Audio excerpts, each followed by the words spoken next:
Let me offer you a very warm welcome. It's lovely to see so many people, many familiar faces, but also many faces that aren't so familiar, which is also lovely. I hope you're going to have a really good evening. I'm very confident in these papers, which I've had the privilege of reading in advance, and I think they're going to be really stimulating. So I hope you will enjoy the evening. Let me just make a few preliminary comments. And I'm going to start. I didn't introduce myself, did I? My name's Helen Paynter. I'm director of the Centre for the Study of Bible and Violence, which is the organisation which is putting this on. Sorry, I'm trying to screen share at the same time, and I can't do two things at once. I've just got a few slides to just highlight a couple of things that may be of interest.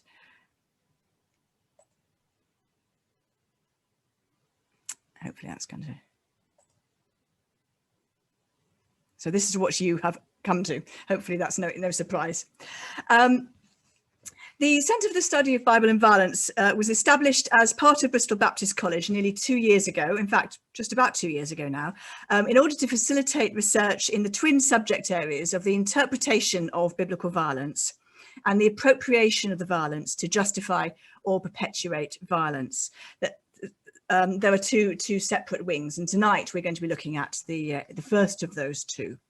As part of Bristol Baptist College, we offer a master's programme and doctoral study, as well as producing books, podcasts, blogs, and a good deal more. If you haven't already checked out our website, then I would invite you to do so, and you'll find a number of those things. I'm going to highlight one or two of them just as we start. This is the third of three e-conferences that we're doing this autumn, replacing what would have been a single day in London in, I think it was May, which was cancelled for obvious reasons. The second of those events, I was going to show you. Yes, the second of those events was recorded as tonight's is being actually, and is available on YouTube. If you would like to watch that, and tonight's will be, and I will also put that up on YouTube as well. Let me just go back a second. This is, I should have been slightly out of order, but if you would like to live tweet tonight, and I'd be delighted if you would, then those are the tags that I would encourage you to use, please. And do feel free to follow us on both Facebook and social media and Twitter, where we tend to post quite regularly about various things that are happening, either that we're doing or that others are doing, that we draw people's attention to. Our conference last year, which is our first academic conference, has now been published. The proceedings of it have been published in this book, and the proceedings from this year's conference, which is tonight's papers and the last two conferences, and a few others as well, are going to be published by the same author, by the same publisher, Sheffield Phoenix, and that should be coming out in 2021. So do look out for that if that might interest you. We now have the dates for our conference next year, which we have made the decision to do entirely online, whatever happens with the pandemic. And we're making a virtue out of that because it enables us to engage, we hope, a global audience. And so if you just cast your eyes down that, you'll see that we've got the Tuesday mini conference. The Tuesday session is being held at lunchtime, British summertime, in order to encompass a large portion of the majority world. And that session will be particularly inviting papers from majority world scholars. So the call for papers is now out if for those who might be interested. And for those who would just like to attend, the bookings are now open on Eventbrite, the same place that you booked for this event. One or two other things before we start. The Centre for the Study of Bible and Violence is just about to launch the Journal for the Study of Bible and Violence, and a formal call for papers for the first issue will be out shortly. But if you think that that might be of interest, whether you might like to write book reviews for that or submit papers in the area of interpretation of biblical violence or weaponization of the Bible in a violent world, then well, probably the easiest thing is to get in touch with me in the first instance, and I'd put you on to the relevant editors who could talk to you about that. We've recently launched a podcast called Guns and God, which is holding conversations where faith and politics overlap with particular interest in extremism and violence. We've had conversations about Islamism, about the radical right, about the manosphere, about anti-Semitism, and a whole range of other things, and really enjoying recording those, and that may be of interest to some of you. For those of you, if any of you are registered to be at the SBL conference, which starts on Monday, then you can attend the IBR session on biblical violence, which I and one of the research associates from the Centre for the Study of Bible and Violence are moderating, and that's going to be some papers on speech act theory in biblical violence.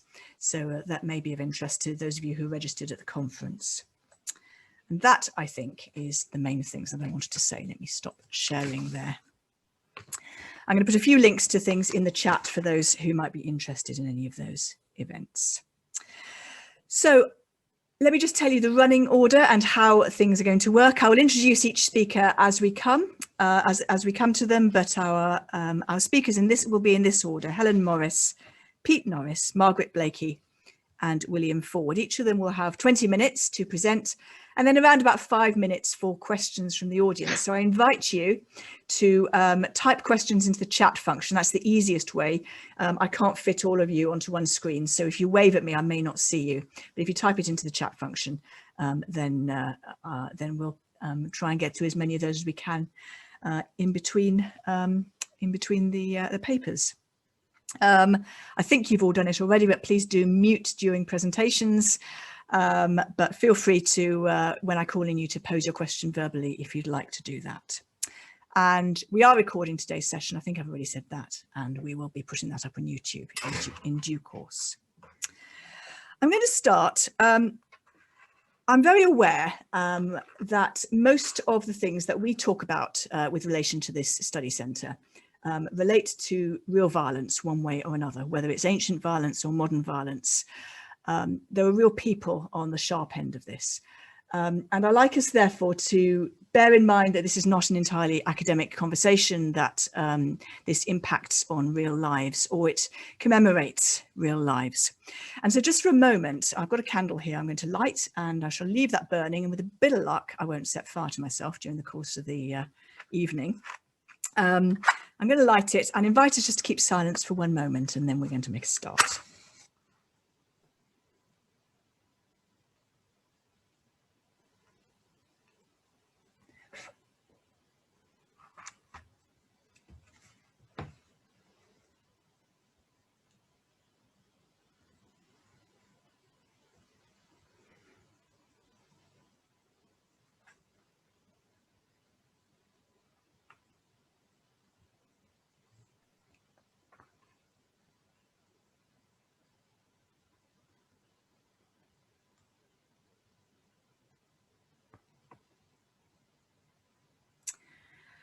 Thank you.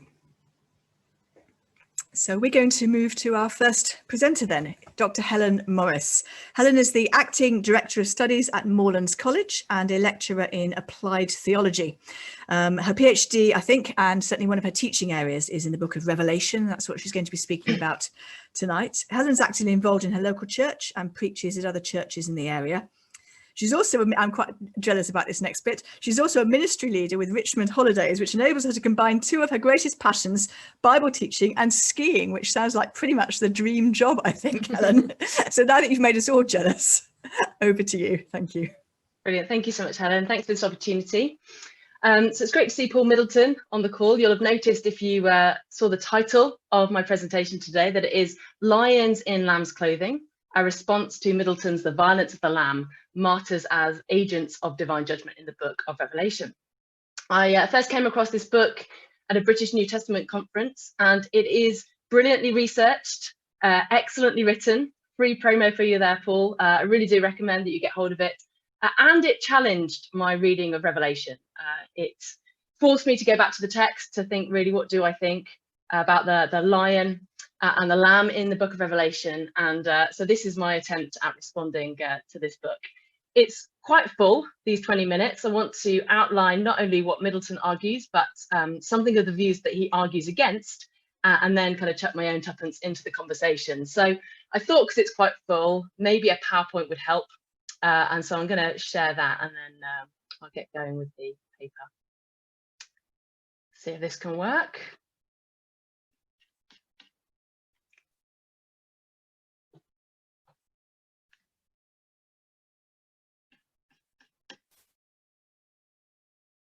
Okay, Helen, can you nod if you can see that PowerPoint? Yes, excellent, great. So in his preface to The Violence of the Lamb, Paul Middleton notes his interest in the prefaces of books. It's here, he argues, that the author's agenda lies hidden in plain sight. Middleton does not reveal his own objectives until his introduction, where he notes that although he does not intend to promote any particular perspective, there is an agenda that he seeks to rebut. Middleton seeks to challenge those who, he argues, read nonviolence into the text, whilst claiming that such interpretations are the most legitimate historical critical reading out of the text. He questions whether such interpretations are really reached by exegesis, or are in fact the result of a pre-established commitment to seeing God's purposes as non-violent. Middleton does not object to the desire to read Revelation non-violently. Rather, he's critical of those who contend that a non-violent reading is what John himself intended. Indeed, the notion that John intended the abundance of violent imagery in Revelation to promote non-violence is so absurd to Middleton that he quips, "I'm sure if the Texas Chainsaw Massacre were canonized, we'd get a whole range of interpretations insisting that the protagonist was really a non-violent messianic figure." Middleton notes that the slaughtered lamb and the suffering of the Lamb's followers lie at the heart of non-violent interpretations of Revelation. In both areas, he contends, when preconceived confessional commitments to non-violence are put aside, it becomes apparent that a non-violent reading cannot be sustained. He concludes, "Those who look to the apocalypse to find a model of non-violent resistance as a counterpoint to violence in today's world will find it neither in the slain lamb nor the slaughtered martyrs." Middleton pits his own analysis of Revelation against non-violent readings. And so his arguments are best seen alongside those that he diverges from. Therefore, before I outline Middleton's main arguments, I'm going to summarize Richard Baucom's take on Revelation, as Baucom is a good example of the kind of interpretation that Middleton challenges. Richard Baucom contends that Revelation is a Christian war scroll. But unlike the Qumran war scroll that encourages a military holy war, Revelation draws on military language to promote a battle that is non-military in nature. Revelation urges its readers to wage war through non-violent resistance. This non-violent resistance consists of bearing witness to Jesus through communicating and demonstrating the good news of God's kingdom. If necessary, Revelation's readers should be willing to be martyred rather than compromise their faithful testimony. If believers are killed for their faith, this, Baucom argues, is an indication of victory, not defeat, because through faithful witness unto death, the nations will see the truth of the good news of Jesus and will turn to worship God. Because believers' faithful witness prompts the nations to submit to God's reign, Jesus' followers play a part in establishing God's kingdom on earth as it is in heaven. Baucom argues that the believer's role in establishing God's kingdom through their suffering witness is based on and aligns with the Lamb's victory. The nature of the Lamb's victory is revealed by the clash between what John hears and sees in Revelation 5, verses 5 to 6. In verse 5, John weeps because the scroll cannot be opened. And then he hears a voice say, "Do not weep. See, the Lion of the tribe of Judah, the root of David, has conquered, so that he can open the scroll and its 7 seals." Borkham notes that the Lion of Judah and the Root of David imagery are prominent messianic titles, and these would have brought to John's readers' minds a militaristic picture of a Davidic Messiah destroying God's enemies. However, in verse 6, what John sees is not a lion, but a slaughtered lamb. The image of the slain lamb brings to mind a different set of Old Testament ideas, specifically the Passover lamb and the suffering servant of Isaiah 53. Therefore, the contrast between what John sees, which is the slain lamb, and what he hears, the Lion of Judah and the Root of David, therefore there is a contrast between what John sees and what he hears. And this clash of images reveals that the messianic expectations of first century Judaism are fulfilled in an unexpected manner. Jesus is the hopeful Messiah who conquers evil and establishes God's kingdom. But he does so not through violent victory, but by sacrificial death. I'm sorry, I think my slideshow is frozen. I'll just see if I can get it back going. If not, I'll carry on without it.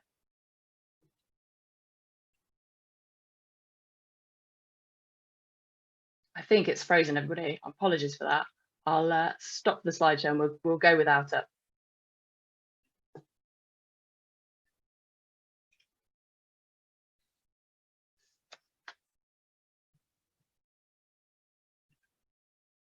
Okay, sorry, you can just see me now. We won't worry about the slideshow, that's okay. So Middleton argues against this non-violent reading that Borkham promotes. John's intention, Middleton notes, is to persuade his readers to hold fast to their commitment to Jesus and to repent of any idolatrous and immoral compromise with their wider culture. If they do not repent, they'll experience God's violent and torturous judgment along with those outside the church. Middleton argues that Revelation is only concerned for repentance by those inside the church community. He contends that the fate of those outside the church is already established. They will be judged for their false worship. And Middleton sees that John expresses no hope that those outside the church might repent and be saved.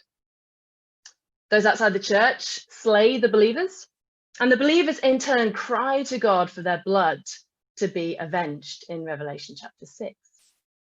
However, in contrast to Borkham, Middleton maintains that believers' martyrdom is not non-violent resistance, for it is this very act that qualifies them to participate in God's violent judgment of their slayers.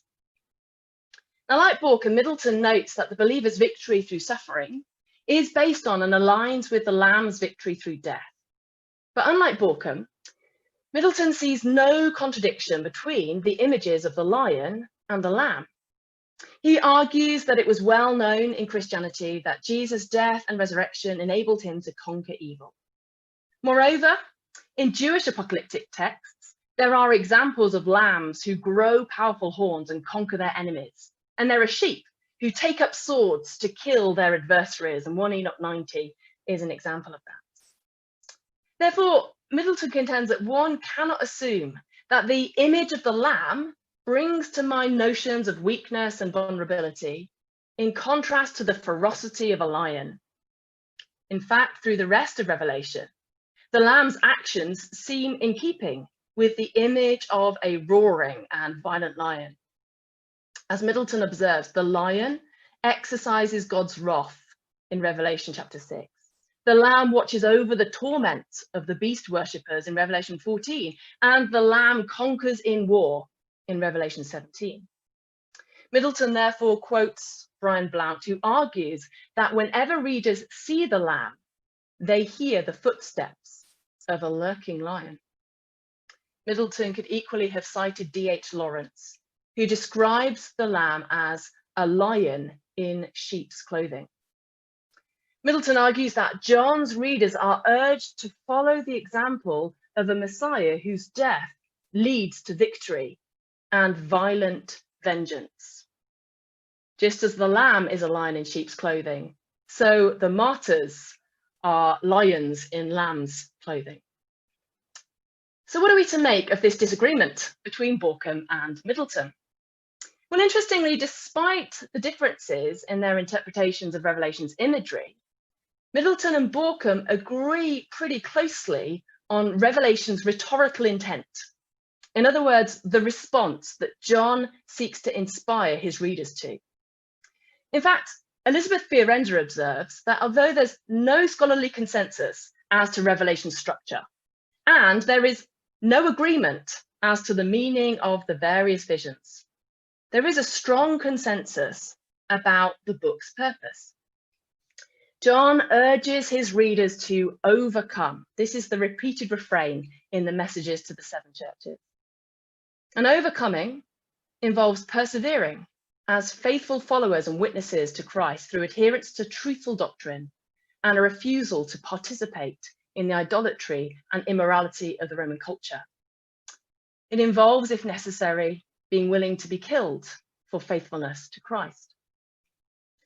Both Middleton and Borkham agree that this call to overcome isn't just to encourage believers who are suffering under persecution.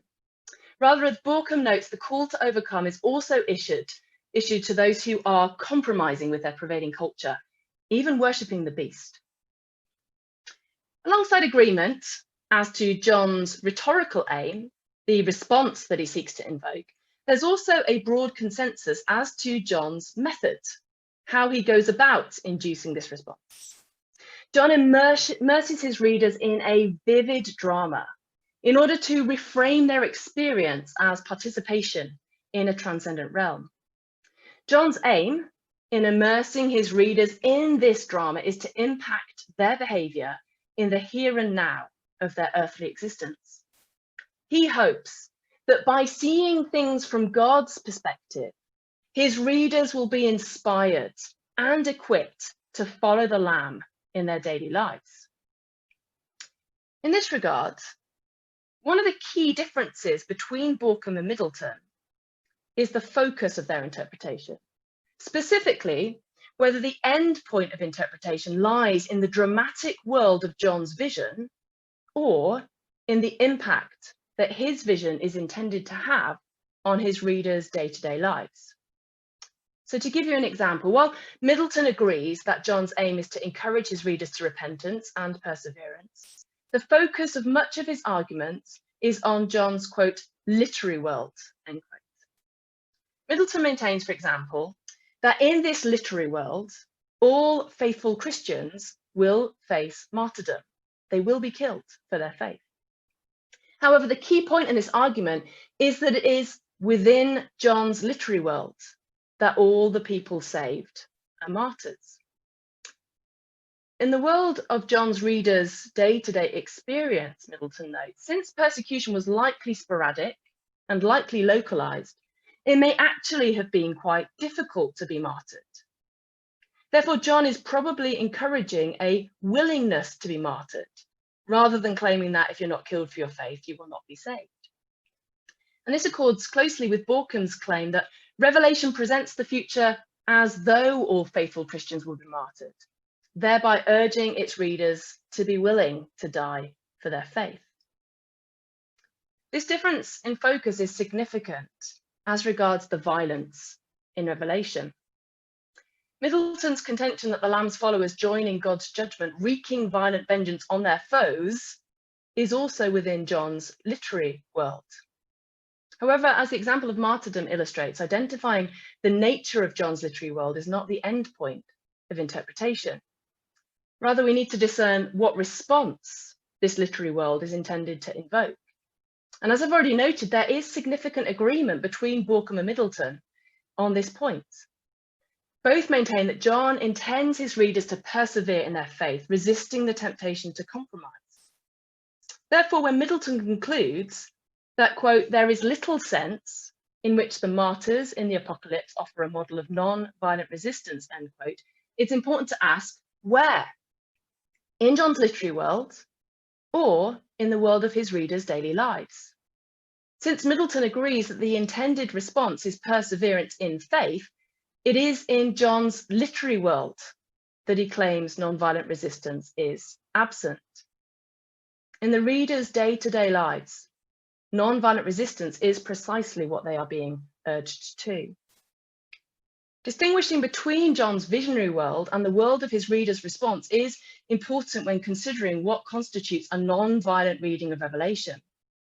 Despite the diversity in how scholars interpret the violent images in Revelation, there is strong agreement that John is not inciting violent retaliation, but is urging his readers to stand firm in their faith, even if this means that violence is perpetrated against them.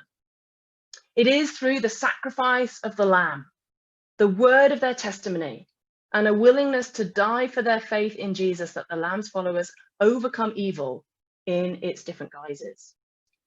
Therefore, if we define texts as violent or non-violent by what response they intend to inspire in their readers, even Middleton, I would argue, is reading Revelation non-violently, and that he does not claim that inciting readers to violence in the here and now is John's intention. In addition, it is my contention in this presentation that not only does Revelation encourage non-violent resistance, but such non-violent resistance is only feasible if it is built on the foundation of God's justice. And God's justice is what Revelation's violent imagery is pointing to. Miroslav Volf, in Exclusion and Embrace, highlights this point powerfully when he notes the following. I'll quote him at some length. He says this: "Without entrusting oneself to the God who judges justly, it will hardly be possible to follow the crucified Messiah and refuse to retaliate when abused. The certainty of God's just judgment at the end of history is the presupposition for the renunciation of violence in the middle of it." End quote. Conversely, he argues, rejecting the notion of a transcendent judge means affirming the world as it currently is, with all its gruesome violence. It's therefore significant, Volf notes, that the most pacifist tradition of the Christian church, the Anabaptists, strongly affirmed God's anger towards human evil and the hope of God's justice. Indeed, Middleton himself, in a footnote, does affirm that Revelation's violent language is a source of hope for those who are in situations of oppression. The foundation for nonviolent resistance that the violent imagery provides is strengthened further by Borkham's contention that the ultimate target of this imagery is evil itself. This is not evil understood as an entity in and of its own right. Rather, the images of the dragon, the beasts, and Babylon represent the corruption of God's creation that occurs when his creatures rebel against him. More specifically, Borkham notes, the dragon represents, quote, the primeval and ultimate power of supernatural evil, end quote. The dragon's lurking presence behind the two beasts as their animating power and authority depicts the incarnation and manifestation of evil in political and economic structures. Borkham therefore argues that the victory of the Lamb over evil is ultimately a victory over satanic power and its embedment in the systems and structures of idolatrous empires. There are two strands to this victory. First, the Lamb's sacrificial victory brings liberation from sin, so that God's people are freed from Satan's accusations and become his kingdom community. Secondly, through his death and vindication, the Lamb witnesses to the true God, revealing the deceitful false pretenses of the Roman Empire and its idolatrous imperial cult. As the believers follow the Lamb in suffering witness, they enable others to see through this deception and receive salvation too. Those who continue to reject the truth of the gospel revealed through the suffering witness of the Lamb and his followers will face God's judgment. But Borkham notes that this judgment is not the work of a wantonly cruel deity, but an expression of absolute justice.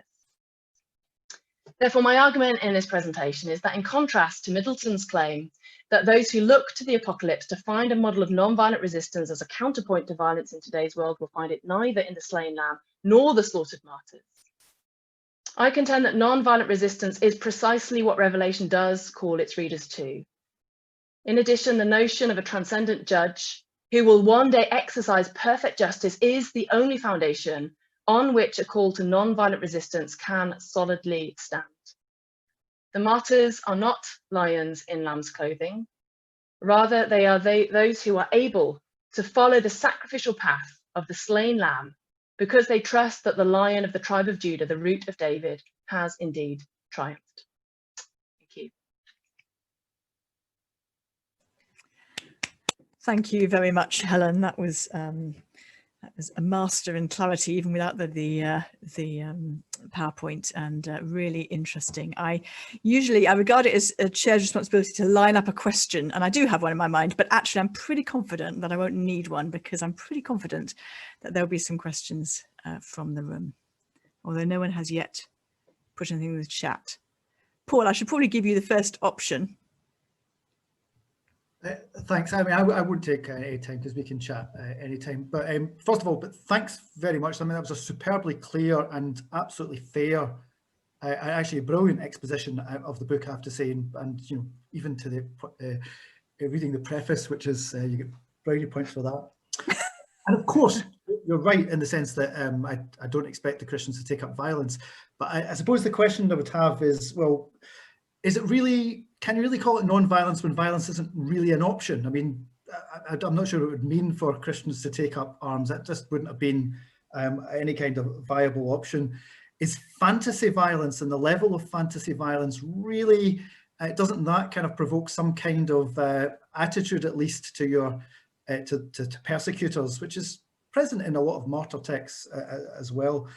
And again, thirdly, the idea that this is perfect justice rather than kind of just the way in which one empire beats another is just through conquest.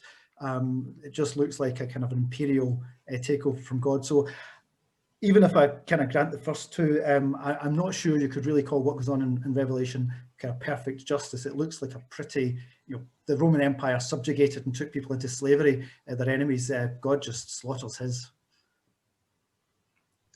Yeah, thank you, Paul. There's three questions there. So I suppose is that you're saying that the third one is the one that you're sort of really asking. Yeah, and I think the third point I think is significant.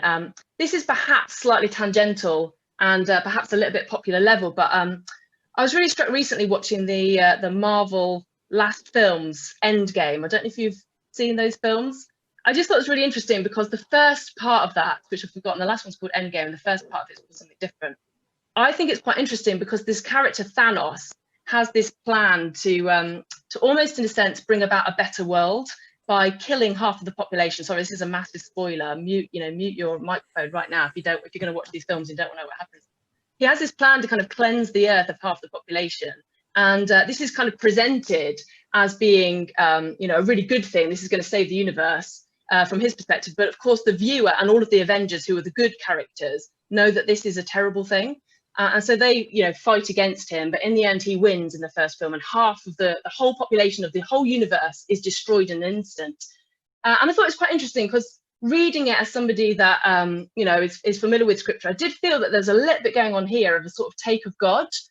This idea that, yes, God is exercising these, this violence of judgment and destroying people, but he's really doing it to a good end, so therefore it's okay. And it almost felt like the first part of this film was saying, well, that's not okay. Clearly what Thanos, the bad character, is doing is a terrible thing. But then it was interesting because in the second film, this is the real spoiler, the good characters do find a way to overcome Thanos, and they exert exactly the same penalty on him as he had exerted on the earth, that him and all of his kind of evil characters are destroyed. And as I think it struck me that with violence, there is always a sense of who is right and who is wrong. I don't think you can quite get away with that. And so I think, John's claim in Revelation is that the Roman Empire is committing these atrocities, putting people into slavery, doing all these violent things out of its own desire for power and its own kind of evil intent. And yet there is a kind of justice that comes and brings about a fairness. So John's quote that those who destroy the earth will be destroyed, and this sense of lex talionis, an eye for an eye, is very much how John is presenting that people have made this choice and therefore these are the consequences of their choice, rather than it being something that God just initiates. But I totally take your point. I think, and Wolf acknowledges this point in Exclusion and Embrace, ultimately there is a sense of what side are you on? And for John, there's a faith commitment that God is good and therefore his justice is good. But if you're on the other side of that, as the beasts and the dragons are, you can understand why they would think, you know, disagree with that statement. It's quite a long and rambling answer to your question, isn't it? Thank you, Helen. I think we are probably out of question time now, unfortunately, but I suspect that some conversations may continue in due course. But thank you, Helen. That was great. Should we show our appreciation again? Thank you. Literally show our appreciation, actually, isn't it? Thank you. Okay, we're going to move on to Pete now. Pete Norris is an ordinand at Trinity College in Bristol, training for ordination in the Church of England. He's currently undertaking an MA in Theology, Mission and Ministry and researching into Western hermeneutical approaches to Jesus' teaching on money for his dissertation. And he tells me if he hasn't got his head in a book, you'll probably find him whizzing about on his motorbike or playing guitar. Well, I'm glad you're not whizzing off somewhere tonight, Pete. I'm very glad you're with us. Pete's paper is entitled A Socio-Political Ideology Encoded in the Burial and Feast of Gog from Magog, with a question mark at the end. Thank you. Great. Let me just share my screen a moment.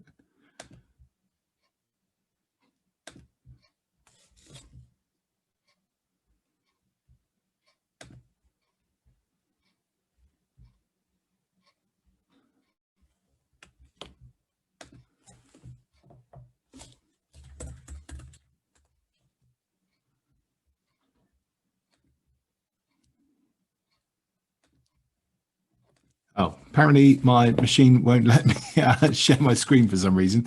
Don't worry, I think it's a local issue on my Mac. Sorry about that. But nevertheless, we'll crack on. Do you want me to send it to you? Do you want to send it to me, rather? You can pop it in the chat very quickly if you like. Okay, yeah, let's do that.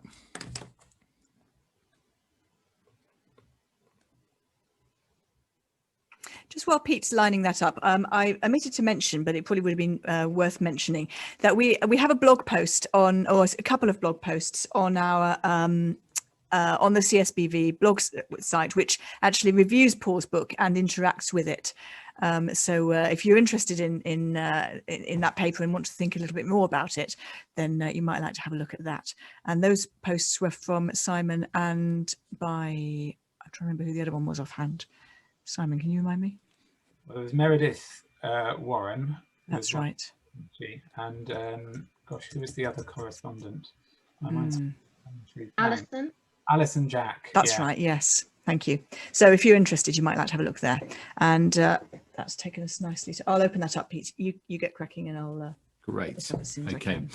I guess I'm going to begin by just making a point of correction in that this piece of work really started off as a piece of work investigating Francesca Stavrakopoulou's approach to this text, and it basically has evolved into quite something else. So the title doesn't quite match it anymore. So if you think, hang on, this isn't what I've signed up for, don't worry, it is being revised currently. But I'm going to begin by just reading the text because it's quite a complicated piece of the Old Testament. So let's begin with that. This is Ezekiel 39, 11 to 20. On that day, I will give Gog a burial place in Israel, in the valley of those who travel east of the sea. It will block the way of the travelers, because Gog and all his hordes will be buried there. So it will be called the Valley of Hamon-Gog. For 7 months, the Israelites will be burying them in order to cleanse the land. All the people of the land will bury them, and the day I display my glory will be a memorable day for them, declares the sovereign Lord. People will be continually employed in cleansing the land. They will spread out across the land, and, along with others, they will bury any bodies that are lying on the ground. After the 7 months, they will carry out a more detailed search. As they go through the land, anyone who sees a human bone will leave a marker beside it until the grave diggers bury it in the valley of Hamon-Gog, near a town called Hamonah. And so they will cleanse the land. Son of man, this is what the sovereign Lord says. Call out to every kind of bird and all the wild animals. Assemble and come together from around to the sacrifice I am preparing for you, the great sacrifice on the mountains of Israel. There you will eat flesh and drink blood, you will eat the flesh of mighty men and drink the blood of the princes of the earth, as if they were rams and lambs, goats and bulls, all of them fattened animals from Bashan.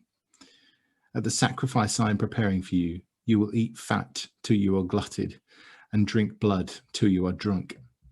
At my table you will eat your fill of horses and riders, mighty men and soldiers of every kind. So how do we go about interpreting this quite strange, gory and disjointed text?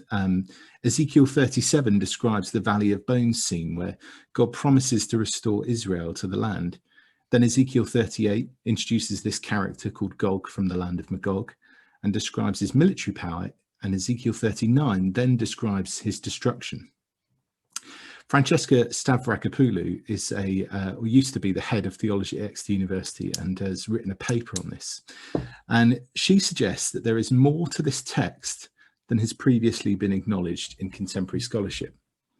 Although she argues that this text has negative consequences for how we understand Yahweh and his motives. Now, I agree with Stavrakopoulou that this text does indeed contain more than has previously been acknowledged, but when properly understood, it has positive consequences for our understanding of Yahweh. So just very briefly, how do scholars currently interpret these verses in Ezekiel 39? Just for a quick overview.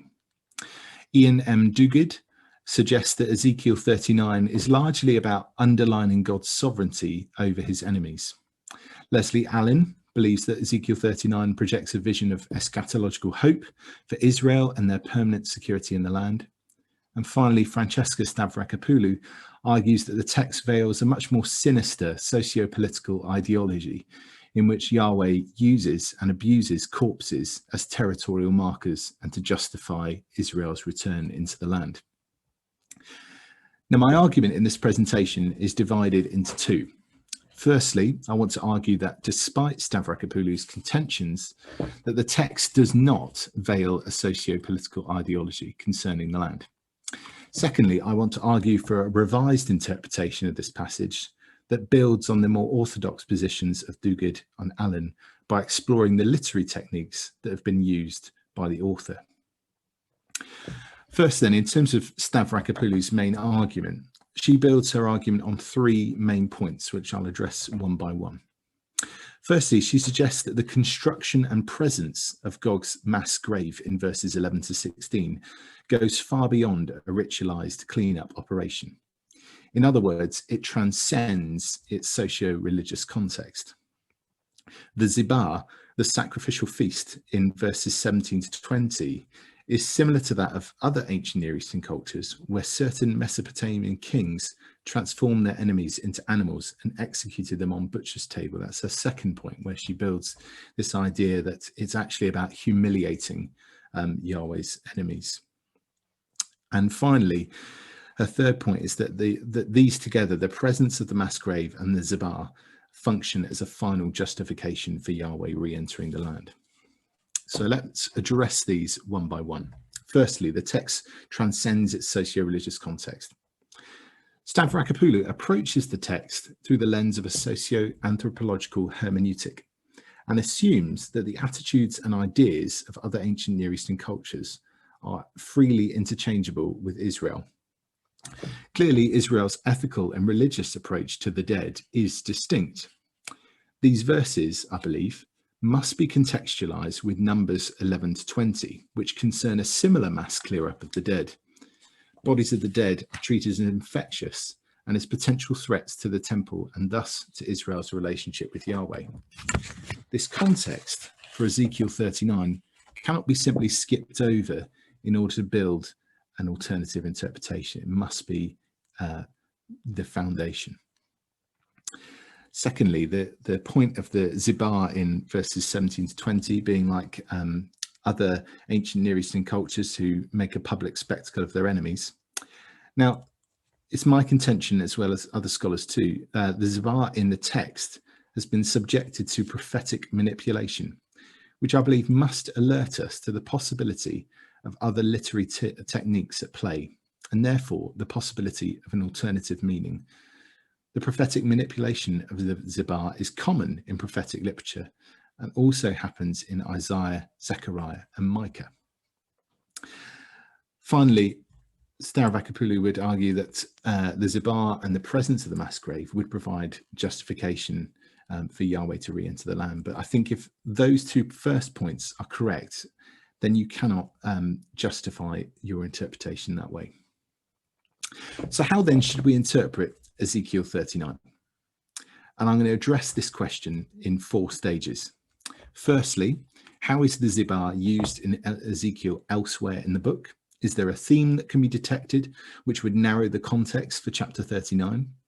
What are the literary techniques? The second point, what are the literary techniques have other scholars suggested that Ezekiel uses elsewhere? How might they impact our interpretation? Number 3, are any of those literary features present in Ezekiel 39, 11 to 20? And finally, my proposal, which is a Carnivalesque reading of Ezekiel 39, 11 to 20. So firstly, how is the Zibah used by Ezekiel elsewhere in the book? Well, Nathaniel James Warren interprets the Zibah in 39, 17 to 20 through the allusions to sacrificial feasts that appear in chapters 11, 24 and 34. These chapters consistently present sacrificial feasts in the context of Yahweh's judgment. For example, in chapter 11, verse 1 to 13, readers are presented with the slain corpses of the people of Israel following the slaughter that precedes them in chapters 9 to 10. In verse 2, Ezekiel describes the remnant of God's people who are left in Jerusalem as those who devise iniquity and give wicked counsel in the city. The remnant who believe that the city of Jerusalem would provide them with protection are now subject to the judgment of Yahweh. The protection has been subverted. Ezekiel describes how Jerusalem has become the cooking pot and the remnant have become the meat. Therefore, Warren concludes that it's in its literary context, the Zibah in 39, 17 to 20 is a climactic one in which the total judgment of Yahweh is established. This is the foundation of the interpretation that I shall put forward. So secondly, what other literary techniques have other scholars suggested that Ezekiel may be using elsewhere? In a recent article, Erin Risch-Zutendam examines the use of satire in chapter 16 to explain Ezekiel's description of Yahweh's violence to Israel, which is almost pornographic in detail. Chapter 16 is where Jerusalem is described as an adulterous wife of Yahweh, is punished, stripped naked, and humiliated. This chapter has received a large amount of feminist critique, which is what Zutendam is responding to. Zutendam's argument is that Yahweh's character and treatment of Jerusalem can be better understood if we acknowledge the author's use of Hebrew satire in the text. There is, of course, a significant difference between our understanding of satire and Hebrew satire. Satire in Hebrew literature is not meant to be funny in the way that we would understand it. Rather, Hebrew satire uses forceful and shocking imagery to hold out a new vision of a more moral world. The purpose of Hebrew satire is to shock into change. Zutendam argues that we identify Hebrew satire by spotting 2 clues in the text. Firstly, the prophet indiscriminately blends the metaphorical and the literal. Secondly, the unrealistic depiction of the situation, not only through a hyperbolic description of the target's faults or sins, but also through an unrealistic or fantastical setting. With this in mind, we ask ourselves whether these features are present in Ezekiel 39. Verses 17 to 20 blur the lines between the literal and the metaphorical. This is particularly notable in verse 17, with the literal assemble and come, gather from all around, compared with the metaphorical in verse 18, you shall eat the flesh of the mighty and drink the blood of the princes of the earth. The scene in verses 17 to 20 is one of unrestrained gluttony. Verses 18 in particular must be metaphorical, for any corpse that had been buried for 7 months would render neither flesh nor blood. However, more striking is the hyperbolic depiction of the scene. The entire sacrificial system is uprooted and subverted. Human corpses become the sacrifice at the Zibah, and animals and birds become the benefactors.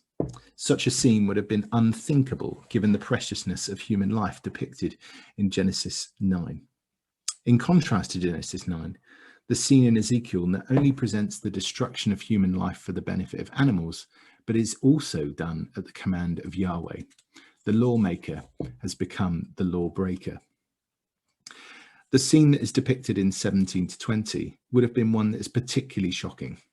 As has been discussed, rather than the sacrifice of animals for the sake of human life, human corpses are devoured by foul scavenging birds at Yahweh's command. This, Block suggests, highlights the violation of the most serious taboo of all, the desecration of human life. The treatment of corpses of Gog and his army in verses 17 to 20 would have been particularly shocking to Ezekiel, given his sensitivity to cultic matters. Clearly, there is a case to be made that this text does contain Hebrew satire. However, it is my contention that the prophetic manipulation of the text is so significant that there must be something more going on. So finally, my proposal of a new reading of this text, a Carnivalesque reading. The Russian philosopher Mikhail Bakhtin developed the literary theory known as the Carnivalesque. This theory is derived from his critique of the medieval carnival, where norms were upheaved and distorted through comic ridicule. On Carnival, Bakhtin writes, "One might say that Carnival celebrated temporary liberation from the prevailing truth and from the established order. It marked the suspension of all hierarchical rank, privileges, norms, and prohibitions. Carnival was the one feast, the true feast of time, the feast of becoming, change, and renewal. It was hostile to all that was immortalized and completed. Moreover, this temporary suspension of established norms made room for a special type of communication impossible in everyday life. As Helen Paynter notes in her work Reduced Laughter, the carnival is life inside out, back to front, and upside down. Helen has produced 4 tests to determine whether or not a carnivalesque reading of a text is justifiable. And these 4 tests are, firstly, it must contain a clustering of diagnostic features of the Menippean genre. Secondly, it should offer explanations for features within the text which are otherwise difficult to explain. Thirdly, it should demonstrate coherence with the wider text in terms of the proposed genre, approach, and effect. It should be supported, finally, by the findings of other scholars. So we'll briefly examine chapter 39 for each of these features. The Menippean genre contains 14 specific features. However, for the sake of time and simplicity, we shall note just 3. Firstly, a generally overt comic element in the text. Secondly, the inclusion of scandal scenes, inappropriate behaviour, violations of accepted etiquette. Thirdly, oxymoronic combinations such as abrupt transitions. It is my contention that these 3 features are entwined together, particularly in verses 17 to 20. The overtly comic feature, according to our earlier definition of comic, can be discerned in the subversion of the Zibah. In verses 17 to 20, human corpses become the meal for wild birds and beasts. Human life is sacrificed for the well-being of wild animals. And this is particularly chilling, given that birds and beasts are invited at Yahweh's command. The scene is deeply subversive of the sacrificial system and of Yahweh's character and behaviour. The presence of oxymoronic transitions is detectable too. The order of events is reversed in the differences between the literary units. Verses 11 to 16 and 17 to 20 are entirely contradictory in some ways. Verses 11 to 16 presents the assumed chain of events following the conclusion of a battle. The corpses of the dead are ritually managed and buried, and verses 17 to 20 could not stand in stronger contrast. The bodies of the dead are disinterred after 7 months, and every cultural and religious assumption is upheaved and subverted with them. The second test was that a carnivalesque reading of the text should offer explanations for the text which are otherwise difficult to explain. At this point, we need to expand our interpretation to include the events that lead up to chapter 9. And by doing this, I would also argue that I would answer Paynter's third test, which is it should demonstrate coherence within the wider text in terms of proposed genre, approach, and effect. So turning back to Ezekiel 37, 15 to 28, This describes Yahweh's intention to assert himself as the shepherd of Israel again. Yahweh's primary objective is described in the final verse of Ezekiel 37, where he shall re-establish his sanctuary and be in their midst evermore, verse 28. With the introduction of Gog and his armies in Ezekiel 38, a theological question is asked. Can the shepherd of Israel overcome the armies of Gog from Magog and protect his flock? Ezekiel 38 verse 4 describes the true military might of Gog. I will bring you out and your army, horses and horsemen, all of them clothed in full armour, a great host, all of them with buckler and shield, wielding swords. Block notes that these verses describe Gog as an imperial power with vast military resources. Gog is also joined by a great assembly in verse 4, which included 5 additional nations. The force being depicted in Ezekiel 38 is clearly a substantial one. The exaggeration of the military force is somewhat hyperbolic. The text suggests that the enemies of Yahweh will be like a cloud covering the land. Moreover, the invading force invades at a time when the people are without walls, having no bars or gates, in verse 11. The size of the army is repeated again in the same phrasing as before. You will come up against my people Israel like a cloud covering the land, in verse 16. The text is consistently juxtaposing the military power of Gog with the weakness and vulnerability of Israel in light of Yahweh's promise of restoration in Ezekiel 37. Ezekiel 39 answers the challenge to Yahweh's sovereignty that was raised in Ezekiel 38. Ezekiel 39 introduces us to the aftermath of Gog's defeat. Verses 11 to 20 establish the expected socio-religious norms in line with Numbers 19. A burial site is identified, and the necessity of cleansing the land by burying the bodies is repeated in verse 12 and 14. Moreover, the text describes the meticulous nature of the operation. In verse 15, anyone who sees a human bone in the months to come is to set up a sign by it to safeguard the living community. These verses firmly establish the socio-religious norms before presenting the Carnivalesque in 17 to 20. It's my contention that when the text is read in the theological flow of the preceding narrative, we can identify reasons for the Carnivalesque. The Carnivalesque scene in verses 17 to 20 is making human power and all opposition to Yahweh the target of its mockery. The repeated juxtaposition of Gog's military power and the weakness of Israel is ultimately paralleled with Yahweh's unrivaled power in Ezekiel 39. The text has brought horses and charioteers, the epitome of power in the ancient Near East, and revealed them for what they are in light of Yahweh's power and promise. Gog and his armies intended to make a meal out of the people of God in their weakness.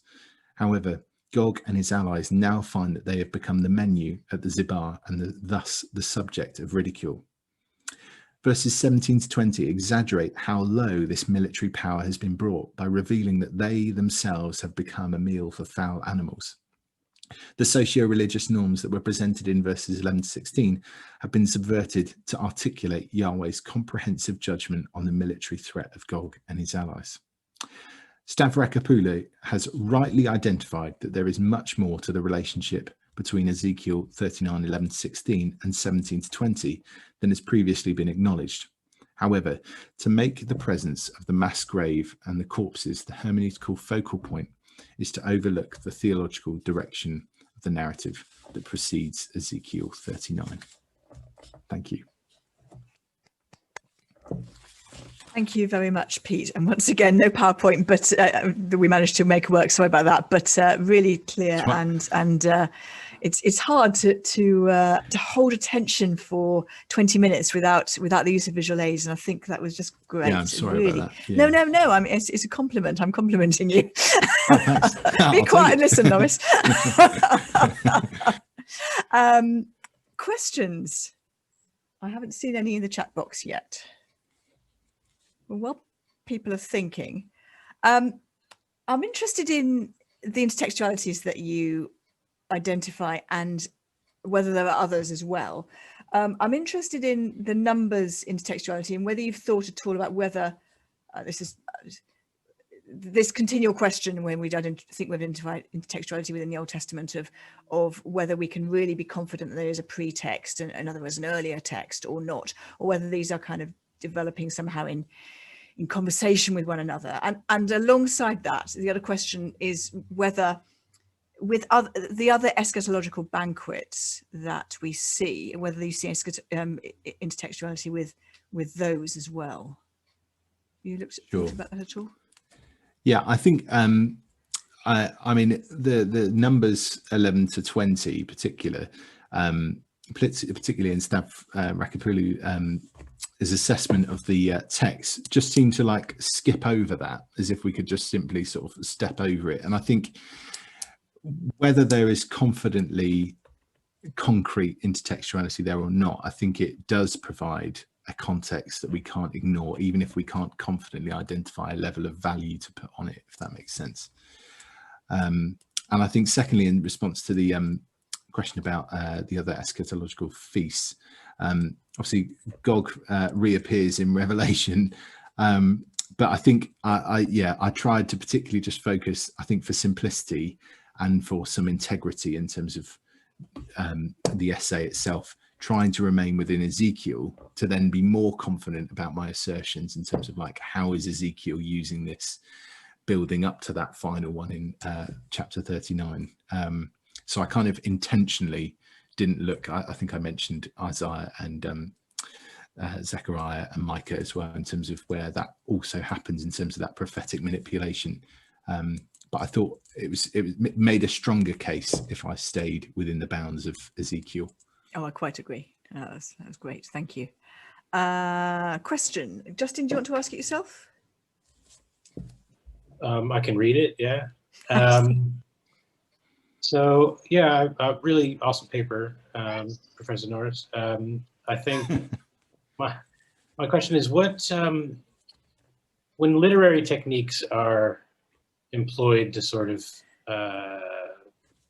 take the sting out of some of the more violent sounding texts in the way that I'm assuming like Paul Middleton would sort of want to say, well, we should just accept that they're violent in a particular way without sort of employing all sorts of genre categories to sort of muffle that. One of the questions I always ask is the character of God as a sort of protagonist or part player in this point that's being made. Are there any sort of, does God get absolved of violence by being narrated in these particular ways? Or is that not even an appropriate question? Is it more just the point being made about larger things like justice and the topsy-turviness of... I guess, oh, sorry, go on. Yeah, no, that's it. Go ahead. I was going to say, I guess in my mind, I'm trying to do both those things in terms of trying to use a literary technique to perhaps cast a better light than Stav Rakapulu did in terms of her assessment of Yahweh's character as viewed through this particular text. So I definitely am entering it from an apologetic perspective almost, and trying to use different lenses in order to do that. Yeah, sorry, I don't know if that's actually answered your question.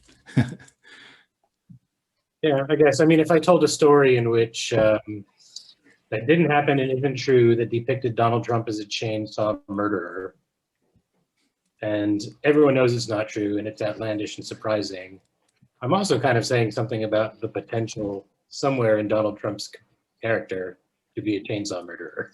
Sure. You know what I mean? Like, a no amount of like sort of fantastical interpretation gets that implication out of the picture, one could say, perhaps.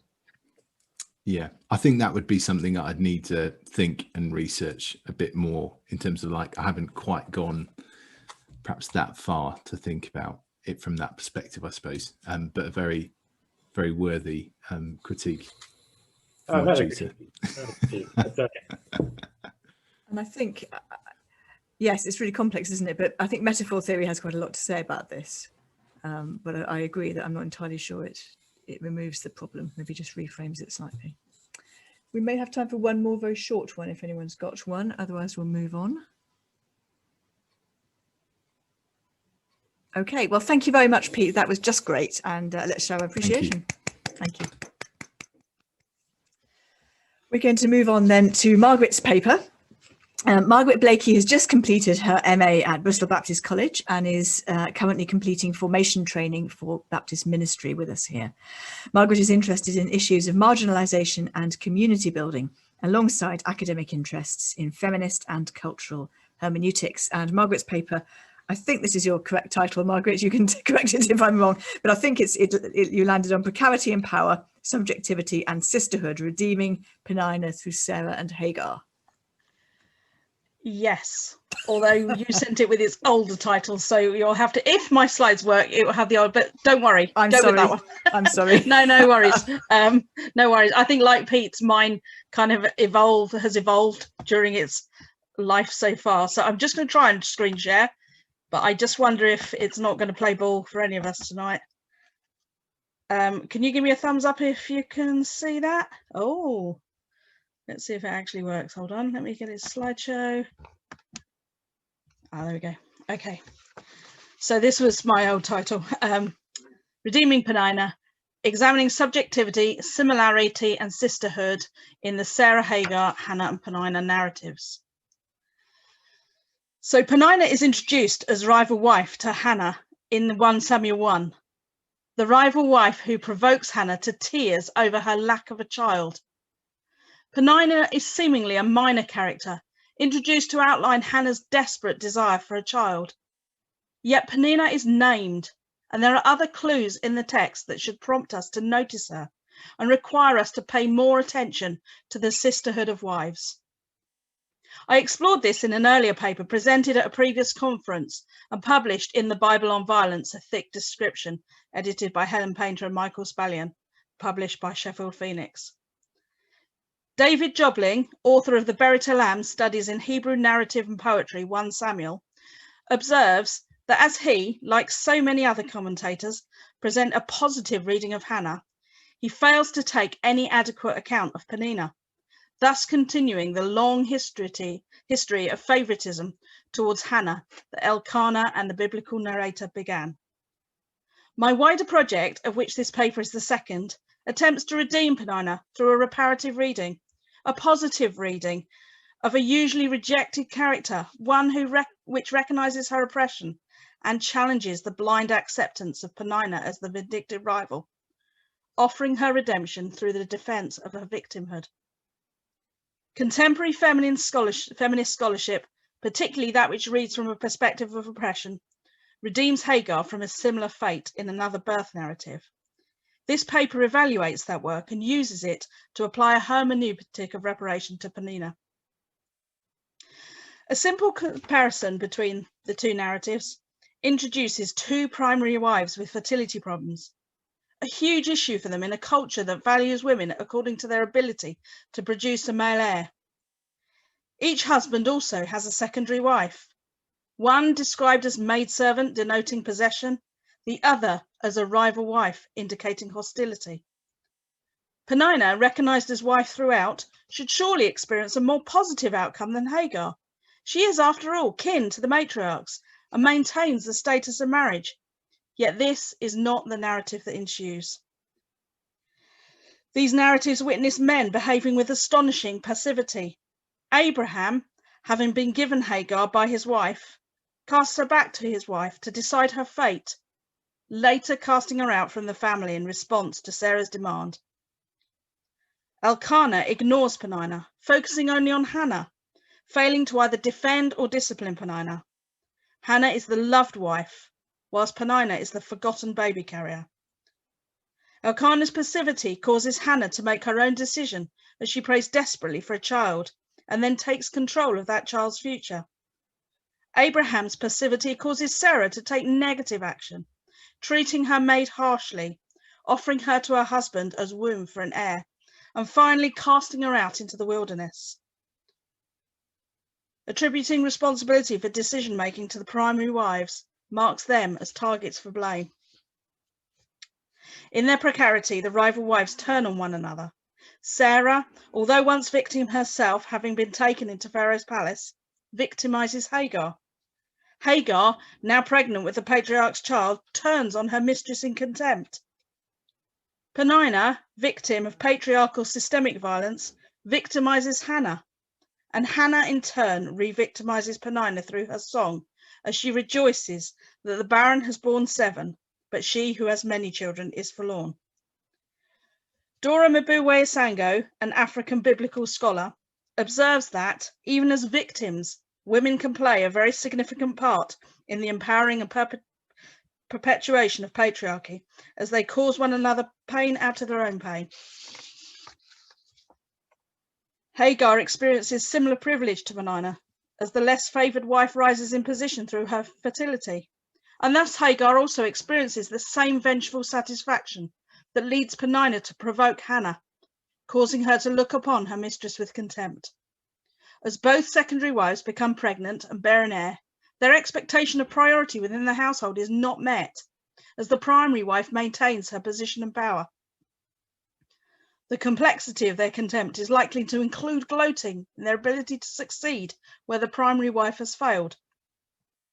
Irritation that this does not change their status in the way it should, combined with a deeper acknowledgement that all is not as it should be, as the culture values them purely for their fertility. Likewise, Sarah demonstrates jealousy towards Hagar as she watches the status of her servant increase, experiencing the same bitterness and desperation that led Hannah to weep and refuse to eat. Faced with the precarity of their individual situations, the women turn on one another rather than the culture, and there is no one to defend each woman or to protect their status or personhood. All 4 women share a situation of what Julia Claessens describes as precarity, that is, a state of vulnerability due to structural violence, as they are victims of the patriarchal demand for an heir. Sarah, already an immigrant in a hostile land, is failing in her primary cultural duty of bearing a son. Hannah likewise is unable to bear the all-important male heir. Peninnah is the unloved wife, taken purely to bear children with no consideration for her own personhood. Hagar, the foreign slave girl, is given over to Abraham as no more than a household possession to be used as a vessel to carry a patriarchal heir. These women also share aspects of belonging and kinship. Sarah, Hannah, and Peninnah are all Hebrew women with Semitic names and no indication of any foreignness. But Hagar is Egyptian and therefore foreign, and also one of Hebrew's natural enemy. Scholars such as James Okoye suggest that secondary characters such as Hagar are only added in order to have their history and their interests either wiped out or subordinated to those of Israel, suggesting that such characters only appear in a story to bring attention to the key characters in their story. Yet Hagar is a character who grows in strength and significance through her otherness, protecting and advancing her son, and beginning their own counter-narrative through life in the wilderness. This indicates that the secondary wife can have a different story, one that allows her identity and individual narrative to emerge. African-American womanist interpreters look to Hagar as an example for the oppressed, of the foreign woman having her own story, her own experience of God, her own promise and her own individual future. Renita Weems describes Sarah's treatment of Hagar as hauntingly reminiscent of the treatment of female black slaves at the hands of their white mistresses. Mabuwe-Sango suggests that the problems for Sarah and Hagar stem from their cultural difference, asserting that tribal culture requires one to marry within one's own kin in order to avoid bloody disputes. Counter to this, Vanessa Lovelace calls Sarah sister, as well as Hagar, thus recognizing that Sarah also experienced precarity as a stranger within the land, and recognizing that Sarah also is a victim of the patriarchal demands. Lovelace therefore advocates for a womanist politics of belonging, whereby both Sarah and Hagar, together as victims of oppression, could work together to dismantle the oppressive and exploitative systems that worked against them. Hannah and Peninnah experience a similar rivalry, and yet a kinfolk. Hagar is Egyptian and is abused by the woman who was once taken captive by the Egyptian pharaoh. Yet Hagar is offered redemption through meeting with God in the wilderness. Peninnah's story, though, requires us to recognize that there are victims who belong to Israel as well as those outside. Surely God is interested in these victims also? These narratives must challenge us to imagine a different story, one in which oppressed women value and empower one another, recognizing their shared oppressions and experiences, working together to challenge unjust systems. Peninnah must therefore be offered redemption through recognition of the injustices in her story and the demand for different behaviour and outcomes for those who are maligned, unloved and used. All four women ultimately share the experience of motherhood, with each one fiercely protecting their own child's welfare and status. Feasts form the backdrop for family conflict and provide the arena where these women express their frustrations. Lovelace notices the politics of belonging as Ezek is welcomed into the family, celebrating his weaning, while no such feast takes place for Ishmael. At the feast, Sarah's jealousy is provoked as she spots the other child, the firstborn, laughing, reminding her of the potential for his usurping the role of her child, the child of laughter. In the second narrative, Hannah and Peninnah attend the annual feast at the temple, and it is at this feast that motherhood, or the lack of it, is felt particularly keenly. Peninnah provokes Hannah, noticing Elkanah's favouritism, taunting her with the security that motherhood provides, and reminding Hannah of her precarity and lack of status. Hannah is prompted to action, leaving the feast in order to pray at the temple for a child. Savina Tubal, reading through a hermeneutical lens that highlights feminine experience, suggests that the feminine response is marked by sensuality. And certainly a sensual response through laughter and tears marks each narrative. However, it is not only women who demonstrate a sensual response. Abraham, for example, laughs himself in incredulity at the prospect of having a child in old age. The senses convey the raw emotions of those who have had an immediate personal interaction with God, or rather his words, rather than suggesting a specifically gendered response. Jacqueline Bussy, who studies the behaviour of the oppressed in literature, describes laughter as functioning as an interruption and protest. Juliana Claessens agrees that laughter expresses resistance, viewing it as a way in which characters challenge the official point of view of the world. When Sarah laughs, she is interrupting the Lord who notices her, though this could hardly be considered deliberate action, as it is the Lord who chooses to hear her laughter. Interpreting laughter as resistance, and therefore proactive, attributes power to the characters in moments when they are instead expressing powerlessness and surprise. Tears can perhaps more readily be considered as resistance, as they express that the oppressed can take no more. Claessens describes Hagar's tears as she cries out before the Lord as tears of defiance. This shedding of tears aligns Hagar with Hannah. For both women, tears affect change as the Lord hears. Hagar and Hannah's weeping could be considered an act of resistance, as each woman seeks to ensure the future of a child and an end to their oppression. Hannah's victory song is also recognized as could also be recognized as an act of resistance, although any laughter it may embody in its celebration of reversals may be read as cynicism and failure to act, as it rejoices in the downfall of Peninnah without offering her any redemption. Both Hagar and Hannah exercise autonomy, as Hagar takes control of her own destiny and that of her child, and Hannah leaves the table to pray and weep before the Lord in the temple. It is these two characters, secondary wife in one and primary wife in the other, who are granted the greatest development in their identity. Sarah is mostly referred to in the third person, and even the promise of a child is mediated through her husband. As secondary wife, Hagar could be considered equal to Peninnah, yet Hagar receives a promise from God, and Phyllis Tribal describes her as prototype of special mothers in Israel. Hagar is promised a future, whilst Peninnah can only passively understand the assurance of a future for her offspring through the cultural traditions of inheritance. Renee Harrison, applying an African-American liberation hermeneutic, describes Hagar as initiating her human agency as she flees to the wilderness, and accuses the messenger of the Lord of suppressing this agency by sending Hagar back to her oppression. Yet it is through Hagar's autonomous escape that she creates the possibility for engagement with God on her own terms. Peninnah demonstrates no such autonomy, And it could be argued that Peninnah's relative position and status, even though precarious, might have acted as a barrier, preventing her from acting in resistance and therefore enacting any personal experience of God. Hagar is seen both negatively by her mistress and her husband, but also positively by the messenger of the Lord. Peninnah, it would seem, remains unseen. Hagar's experience demands us to pay more attention to Peninnah, to notice that she passes unseen, and to challenge the narrative and behaviour of the characters in order to find some redemption for Peninnah.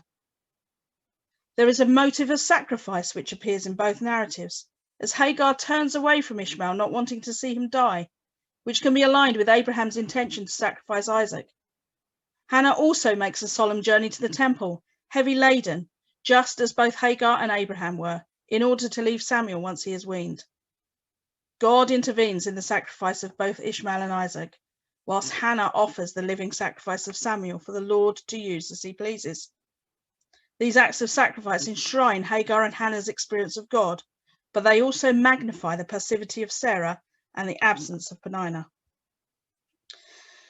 Dolores Williams emphasises Hagar's otherness, recognising her as a victim of slavery, forced surrogacy and sexual exploitation, rendering her a single mother. Williams offers Hagar as a paradigm for poor, oppressed women to experience blessing through an encounter with God. Nahum Sana suggests that Hagar's naming of God, El Roi, can be translated in three ways: God of seeing, God of my seeing, and the God who sees me, arguing that these three possibilities are intended to be apprehended simultaneously. This recognises that the Lord notices Hagar, but it also gives appropriate emphasis to the significance of Hagar's personal interaction with and experience of the Lord. It is in the intimate individuality of this moment, as Hagar encounters God and names him, that we see the particular power of Hagar's otherness, as it enables her to experience God and draw strength for her future. Peninnah is unable to draw on otherness and appears completely subject to a patriarchal systemic violence that offers her no other possibility. This demands us to wonder whether God sees Peninnah and calls us to lament her abandonment. Hagar receives a promise, a life and a future, whilst Peninnah is forgotten. How then can Hagar's story offer redemption for Peninnah? Hagar's story assures us that the apparent secondary wife is not forgotten by God, nor does he see her as subsidiary to the main story. Hagar's story offers us the possibility of a different outcome, casting Peninnah's story into stark contrast and demanding that we ask questions as to why things are different, who is responsible for this, and how a different story could have been told. Hagar's story insists that we recognise the malign character, that we recognise the unfairness and precarity of the secondary wife, causing us to notice afresh the absence of Peninnah, and causing us to readdress our easy perceptions, which have previously flipped past Peninnah, barely giving her a second's notice. Recognising Hagar's story and the possibility of a different outcome does not change Peninnah's story, but it does bring it to our attention, forcing us to ask questions and to notice the differences. All of the wives, both primary and secondary, are victims of the same problem, and this challenges us to imagine how their story would be different if they had not turned on one another, and if the male characters had defended all of the women in their stories. Peninnah can be offered redemption as we recognise the potential for and the failure of sisterhood in these narratives. Peninnah's redemption is found through our response to her story, as we recognise her oppression and the injustices which she faced. Hagar is granted a voice whilst Peninnah is silenced. But Peninnah's silence speaks loudly, calling us to find her voice, to hear her desperate cries, challenging the cruelty of her typecasting. As we hear Hagar and discover a different outcome, it should cause us to listen to the apparent spiteful accusations of Peninnah as rival wife, and recognise in it the deep pain and suffering of the victim. Peninnah can be redeemed through recognising her as a paradigm for the victims who hit out at others through their own pain, causing them to be ignored and maligned. Hagar's story, as she is seen by God and given hope for a future, offers hope for a different story for Peninnah and an alternative outcome for the hurting victim. Thank you. Thank you very much, Margaret. That was just great. Really interesting, very sensitive reading of the text. I'm hoping that some questions might appear in the chat box. while people are thinking. Something that occurs to me just listening, and I haven't discussed this with you in advance, so this may come out of left field, but we don't know anything about Peninnah's children, do we? We don't have a genealogy there, which intrigues me, but it also intrigues me that, and I may be wrong, and it'd be embarrassing if I am wrong, but I don't think Samuel has a genealogy. I don't think we get any record of him having children. So Elkanah's name is lost in one sense, and that's very bad news for an Old Testament man.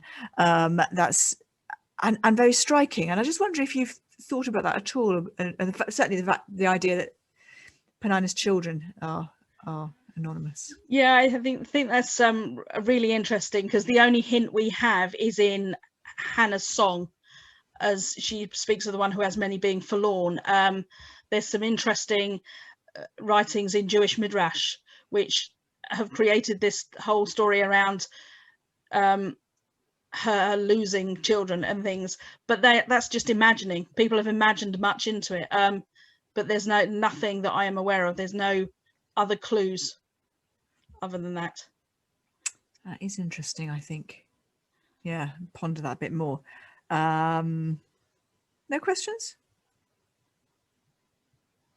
Are you reading, if you attempt to redeem Peninnah, are you reading against the grain of the text, or are you uncovering the perhaps hitherto unperceived grain of the text?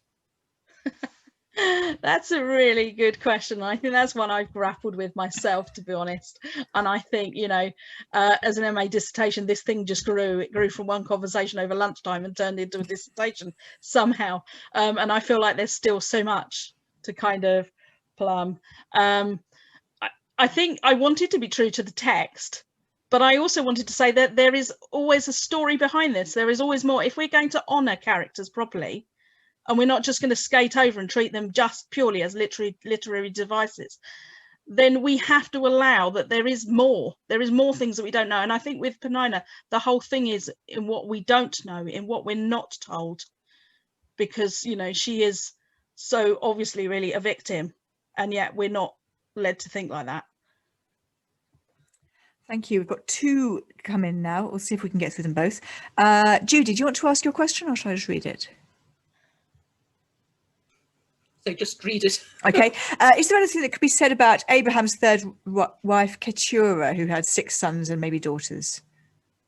That's a really interesting question. I have to be honest, it's not one I've looked into, but it's this is what I find, these things just grow and grow, don't they? I always think it's like the TARDIS, it kind of looks one size, and as soon as you go in it, it just is so much bigger.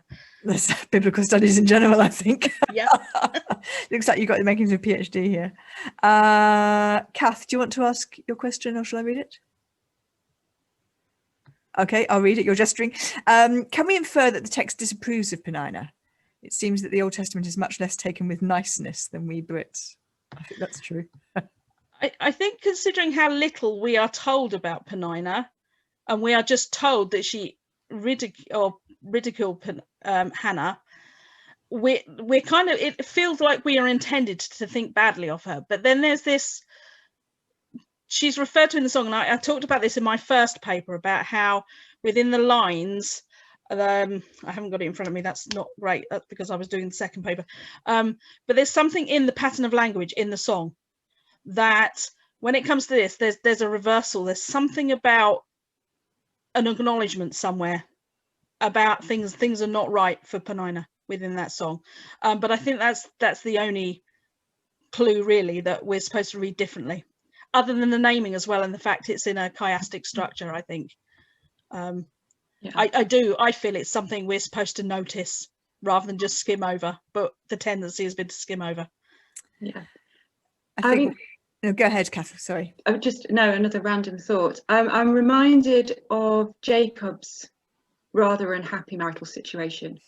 And is this perhaps another case of the Old Testament going, yeah, you can do family like this, you can have several wives and you can use them as portable wombs, and you can, but your home life is going to be really rubbish.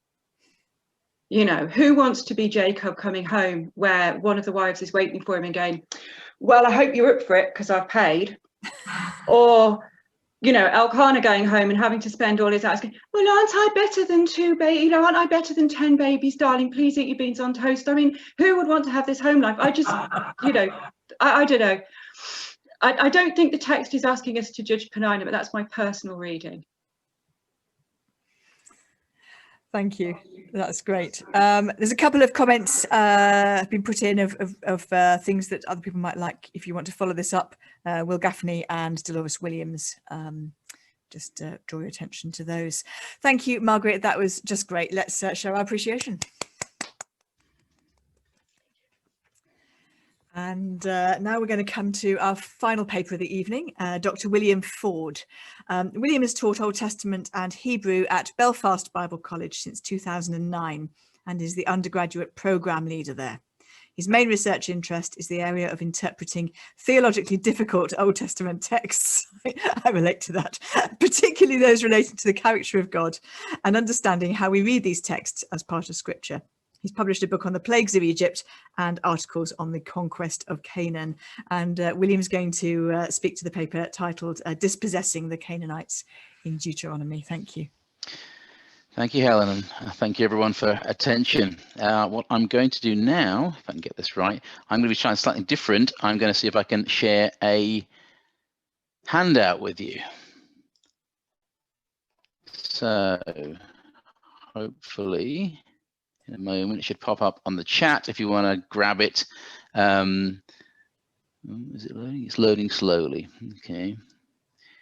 I've had fun with PowerPoints in the past, sort of when you visit my face or the PowerPoint. So this is a good skeleton outline of roughly what I'm going to be saying. So hopefully, can you see it? Is it there? Yes. Yep. So if you want to grab hold of that. Yes, I'm the last talk. I'm not quite sure if Helen intended me for a climax or the graveyard shift. It's paper deemed most likely to send you to sleep.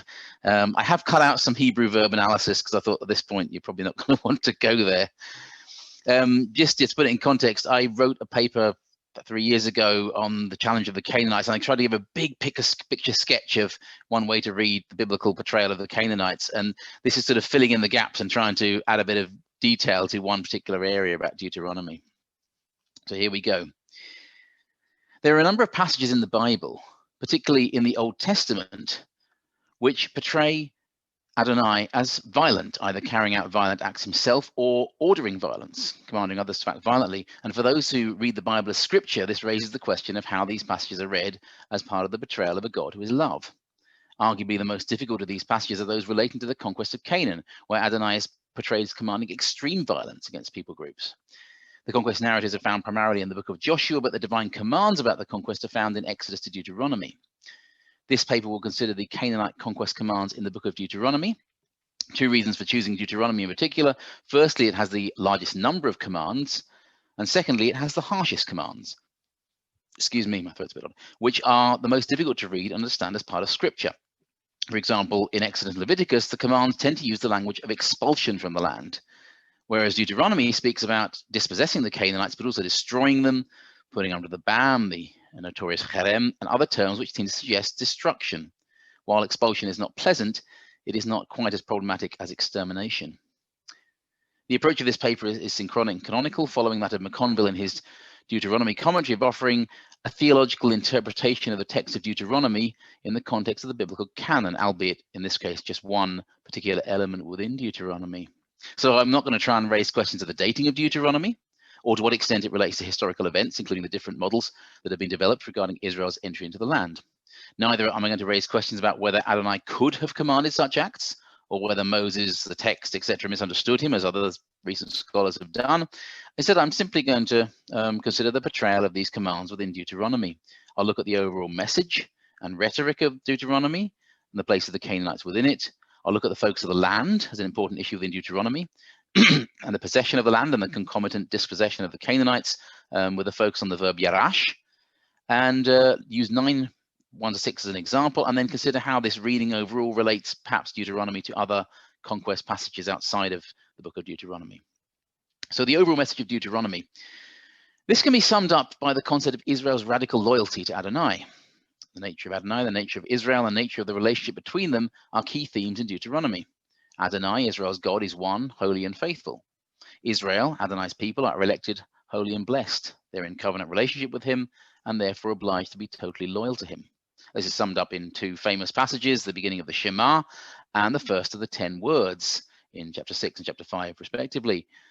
And this emphasis can be seen throughout Deuteronomy, in particular chapters 4 to 11, a series of general exhortations expand on and underline the first two covenants, the two commandments of the Decalogue.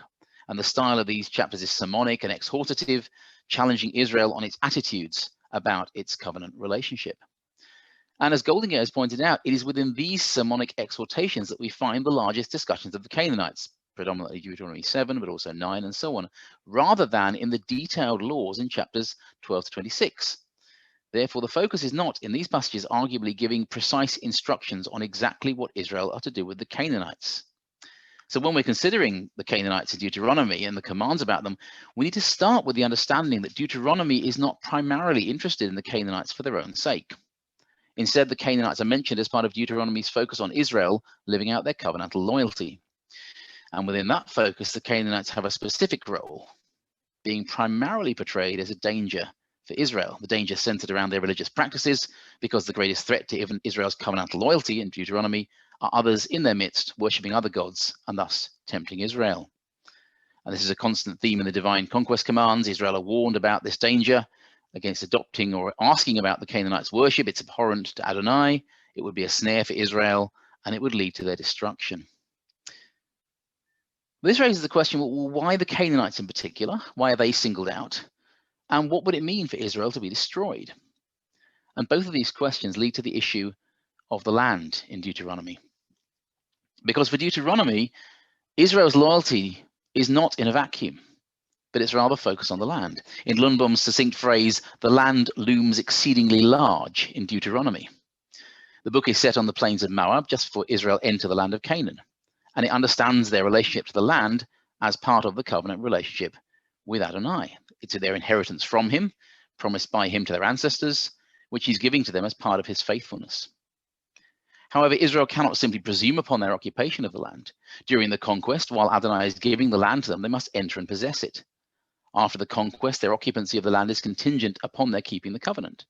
The possibility of exile is clearly present in Deuteronomy, with the main danger in this regard being the worship of other gods and idolatry. For Deuteronomy, the consequences of exile for Israel would be catastrophic, as life and blessings are linked to the land. Weinfeld puts it this way: life in the fullest sense of the word is possible for Israel only in its land. The Deuteronomic expression to lengthen one's days is usually accompanied with upon the land, and conversely to perish is accompanied with from the land. Turner develops this point in detail in his study of the theology of exile in Deuteronomy. He argues that Deuteronomy rhetorically uses the imagery of death and destruction to describe exile as the death of Israel. He starts by discussing Deuteronomy's vocabulary of exile, noting the normal Old Testament exilic terminology is very rare. And in its place, Deuteronomy speaks of exile primarily by using stronger verbs, shemad and avad, which normally have the sense of destruction or extermination, potentially with no survivors. So chapter 4, verse 25 to 26, Israel are warned that if they commit idolatry, they will surely perish, avad, from the land, not living long in it, but being utterly destroyed, shemad. Verses 27 to 31 then state that Adonai will scatter them among the nations, where they will serve other gods until they return to him. Therefore, the utter destruction of Israel in verse 26 is explained as exile, the death of Israel as a nation in the land, rather than the extermination of the individuals. The destruction of Shemad and Avad is contextualized by terms and expressions that indicate exile. Now, Turner is careful to notice the difference between the reality of exile, which is destructive, but includes survival, and the rhetorical force of the destruction vocabulary.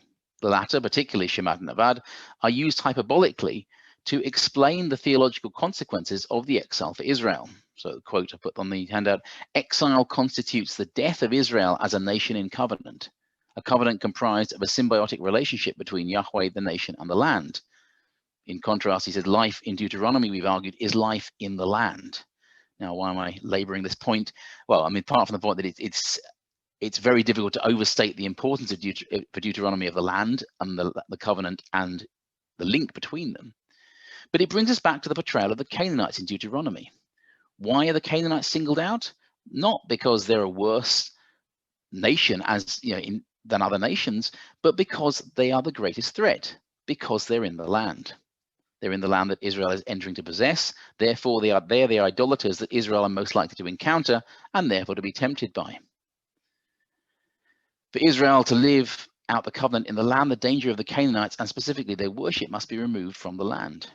For Israel to possess the land on an ongoing basis, the Canaanites must be dispossessed of it. So we come to this concept of possession and dispossession. Because possession and dispossession are expressed in Deuteronomy by the same verb, yarash. Possession with the land as object is expressed by using the kal, whereas dispossession with the Canaanites or other persons as object is normally expressed using the hifil, but can also be kal. The majority of the references in Deuteronomy are to possessing the land, reflecting the focus on Israel and the land. Most of these references refer simply to the land, often including Adonai's gift of the land or Israel's need to obey the commands in the land. A few references include mention of the inhabitants of the land of the Canaanites, for example, thus implicitly linking it to dispossession. And there are also 14 references with Canaanites as object, with a sense of dispossessing. This means that yarash is the most common verb used in Deuteronomy to describe what is to happen to the Canaanites. And this fact, combined with the fact that yarash also relates to the possession of the land, which is so important for Deuteronomy, suggests, I argue, that the concept of dispossession is fundamentally important for understanding the Canaanite commands in Deuteronomy. However, interestingly, yarash has received little attention in this regard compared to other verbs, with cherem taking the lion's share of analysis. People tend to charge straight at that verb and think it's the answer to everything. I'm suggesting that it isn't. Okay, so what does Deuteronomy mean by yarash? Modern translations tend to translate it either as dispossess, thus leaving it vague, or drive out, suggesting expulsion. But in a detailed article, Lofink argues that the yarash in the hifil in Deuteronomy should be translated destroy rather than drive out. His main argument is that it is used in proximity to statements that refer clearly to the complete destruction of the Canaanites, most clearly in Deuteronomy 7:17 and 9:1-6. So I'm just going to look at 9:1-6 in detail, rather than chapter 7, because this is 6 verses which focus in detail on the concept of possession and dispossession.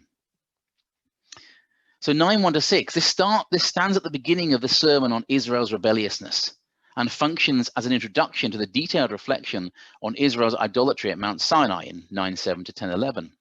It divides into 2 halves. Verses 1-3 largely repeat elements from chapter 7, and verses 4-6 introduce a new element.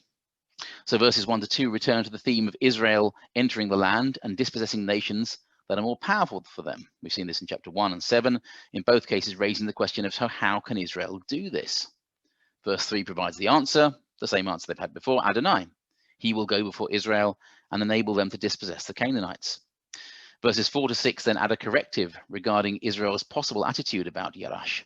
Israel may think that they're possessing the land because of their righteousness, and the Canaanites are being dispossessed because of their wickedness. And this contrast is emphatically rejected 3 times in verses 4-6.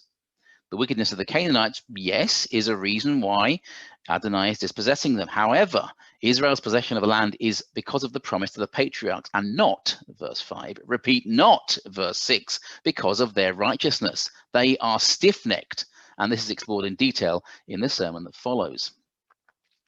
Our particular interest in this passage is the concentration of the occurrences of yarash and the other terms used to describe it. So if you look at the text on the handout, there are 7 instances of these verbs in these 6 verses. Verse 1, dispossessing the kal. Verse 3, dispossessing the hifil. Verse 4, possessing the kal and dispossessing the hifil. Verse 5, possessing the kal and dispossessing the hifil. And verse 6, possessing the kal. Whoa. So what? Well, in verses 3-4, 4 other terms are used to describe what will happen to the Canaanites. So let's have a look and see how that relates to yarash. In verse 3, Adonai, a consuming fire, will destroy Shemad and subdue Canaan, leaving to Israel dispossessing and destroying Avad them. In verse 4, Adonai will thrust them out, Hadaf. So starting with Shemad and Avad, as noted above, these verbs relate primarily to destruction. But Turner has shown that in Deuteronomy, Shemad and Avad are used in relation to Israel to refer hyperbolically to the exile, the death of Israel as a nation in the land.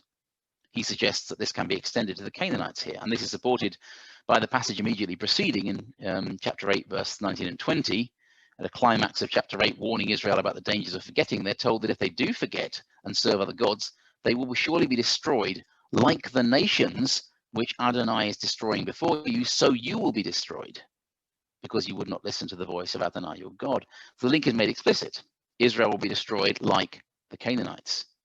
And the comparable uses, therefore, in 4:26, that another passage that Turner argues, strongly suggests that this refers to exile. The comparison with the Canaanites suggests that this sense of destruction means the same thing, the death of the Canaanites as a nation in the land, and thus their removal as a threat to Israel. The verb kana, subdue, when applied to enemies, has the sense of the defeat and humiliation of an enemy group. It occurs regularly in Judges and Samuel Chronicles to describe the defeat of whichever enemy group has been oppressing the Israelites. The focus is not on annihilation, but humiliation. The main point of kana in these stories is not exactly what happens to the enemy nation, but rather that the enemy nation is removed as a threat to Israel in the land, and thus the land has rest. And this offers a good parallel with the Canaanites in 9:3, another enemy nation who threaten Israel. Adonai will subdue them in such a way that they will be removed as a threat to Israel in the land, such that Israel can rest within the covenant relationship. Finally, hadaf. Klingbeil notes that it usually denotes a verb of linear motion, that is, the movement of an object or a person from one point to another, often with the involvement of sudden physical force. The context is normally negative. It's also used of Adonai's actions in the conquest in 6:19 and Joshua 23:5. This would suggest the image of a violent expulsion of the Canaanites from the land. In summary, in chapter 9, verses 3 and 4, we have 4 verbs that give different images of what Adonai and Israel would do to the Canaanites: destruction, shemat nabad, subduing, kana, and expulsion, hadaf. If we are to understand them as factual descriptions of precisely what is to happen to the Canaanites, it would be difficult to come up with one way of making sense of them altogether. However, that is arguably not their function. Verse 3 is not emphasizing the how so much as the who, Adonai helping Israel, and verse 4 is warning of a potential misunderstanding of this. All of these verbs can be understood as images for the overarching concept of possession-dispossession expressed by Yerash. All 3 images in their different way relate to the Canaanites' primary role in Deuteronomy. Whether the Canaanites are destroyed as a nation in the land, subdued so as not to be a threat to Israel, or violently expelled, they cease to be a danger for Israel's life under Adonai in the land, which is Deuteronomy's main focus. And to save everyone grief, I will miss out my section on chapter 7, verse 17. Just very quick summarize. There's one verse that says, if you say to yourself, these nations are more numerous than I, how can I dispossess them? And the response comes in verses 18 to 26, looking back to verses 1 to 5. And my general point is this is rather similar to the verses we just looked at. It's a focus on Adonai as the answer. There are a number of verbs giving images of destruction, but also a couple suggesting expulsion. And of course, the enigmatic cherem, which can be understood in various different ways that I won't go into now. So jumping then to the end of that section, looking at the examples in chapter 9 and 7, it seems unhelpful to attempt to describe Yerash as either expulsion or destruction. It makes more sense within Deuteronomy's rhetoric to see it as being expulsion as destruction. On the one hand, to say that it's merely expulsion with few or no deaths would undermine Deuteronomy's rhetorical use of destruction imagery. On the other hand, to say it's literal extermination of the vast majority of individual Canaanites would be to miss the hyperbolic nature of the destruction rhetoric.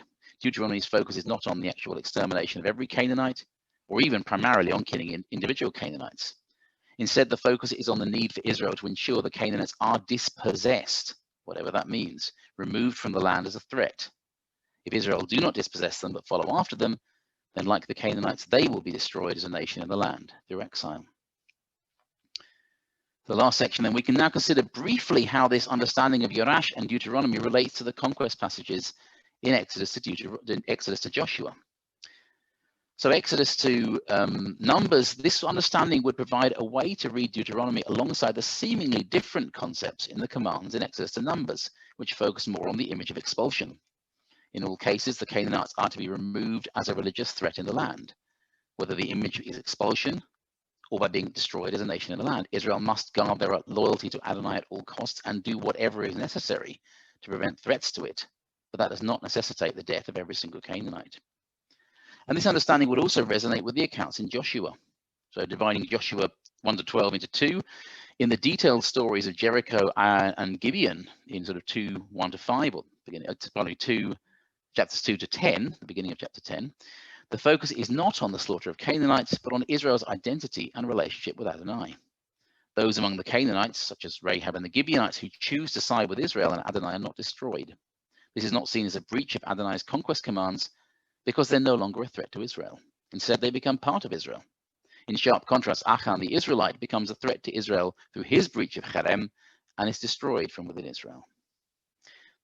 Secondly, the summary of the southern and northern campaigns in Joshua 10-12 has been shown by Lawson Younger to be very similar to other ancient Near Eastern conquest accounts, which use hyperbolic destruction images to describe victories. So again, we can read hyperbole in Joshua, which has been established. I'm suggesting there's more hyperbole in Deuteronomy 2. In conclusion, therefore, the aim of this paper has been to try to understand the conquest commands as part of the overall message and rhetoric of Deuteronomy. While Deuteronomy's overall message of loyalty to Adonai resonates with the wider Bible, the rhetoric used can be problematic and difficult for us to read. That's probably putting it mildly. Moreover, it is open to misreading and misuse in justifying violence in contemporary contexts.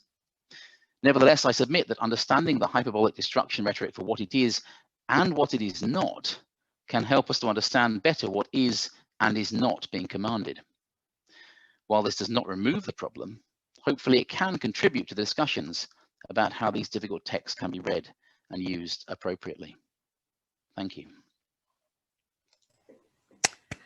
Thank you very much, William. That was really great, really interesting. Looking for questions to pop up in the chat box while people are thinking. Do you think there's, I was always struck by the subject of those verbs being interchangeably God and Israel. You kind of, I think you touched on that, but I was wondering if you would say a little bit more about that and what conclusions you draw from that. Yoash in particular, or the other verbs? Yeah, Yoash in particular. Because I mean, yes, in that sort of, and there's not Braulich and others have noted that in 9:1-6 you have this move backwards and forwards from Cal to Hifil, and people have argued in different ways with law and grace, with divine action and human action. So there's sort of various discussions. You know, what is it? It is neither that the Lord will do everything and you do nothing, nor is it you have to do it all, which is the main concern that Israel's seeming danger of the Canaanites is they're too powerful for us, and God's saying, no, that's not the real danger. Don't worry about that. You need to do your bit, but I will make sure that you have the victory. In fact, you know, you can read Joshua and it's basically God who wins anyway. The Israelites just let him turn up pretty much. But the real danger is what's going to happen. So it's sort of, don't be afraid of them, kind of almost be afraid of me. And then that, yes, so God can destroy and the Israelites can destroy, and God can dispossess and the Israelites can dispossess. And it's not, I mean, you can say other people have argued, Claire, there's a very careful structure here in terms of, you know, divine and human, divine sovereignty, human interaction. I'm more kind of say, I'm not so sure that, well, I'm not arguing against, I'm more saying, rather than trying to work out how exactly all of these fit together, that these are imageries that are being thrown out as part of the sermonic nature of Deuteronomy 4-11, with style, with care, but not sort of, if we try to piece them all together and say, how do we make sense of them all together, we may not work. Thank you. I got a question from Paul. Paul, would you like to speak to that? Yeah, thanks very much. I mean, and I suppose just that last throwaway comment about using the text more appropriately, as if this makes a huge difference whether the Canaanites are entirely slaughtered person by person or just merely dispossessed, humiliated or something. And when Achan becomes a problem, him and his whole family, sons, daughters and donkeys are all stoned and burned. So there is some kind of destruction there. But I guess the hermeneutical question is like, well, what difference does it make? Should people read the text differently if the Canaanites are all slaughtered, or if they're not slaughtered, does that create a different reading? It's not quite obvious to me what hermeneutical difference that would actually make. I suppose it depends why we're reading the text. Yes, I mean, if we're reading apologetically, which I have some interest in doing, I mean, it's not. I'm no way trying to say this is nice or easy. One can, you know, you can bring and say, well, the point, if Israel is going to be treated the same way, it is not at least a kind of jingoistic, you know, kill the Canaanites, they don't matter. There's I go another place and talk about is Canaanites being a warning to Israel that Israel act like them, they'll be treated like them. So it's not that they're sort of this dehumanized hate figure that we just get rid of, and that's not coming to this section.